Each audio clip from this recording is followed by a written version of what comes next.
Manifestazione di protesta oggi davanti a Palazzo Belgrado a Udine, organizzata dal comitato che si è costituito a Sedegliano e nella zona limitrofa contro la realizzazione di un impianto a biomasse a Pannellia.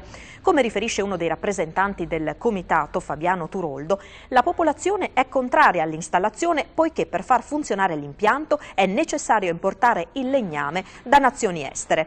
Oltre a non essere sostenibile, l'impianto non è efficiente perché non utilizza il riscaldamento e provoca un deciso innalzamento delle diossine, dei metalli pesanti e altri inquinanti. La Commissione Ambiente della provincia ha ascoltato le motivazioni della protesta, ma chi deve decidere sul territorio, spiega Turoldo, è unicamente l'amministrazione comunale di Sedegliano.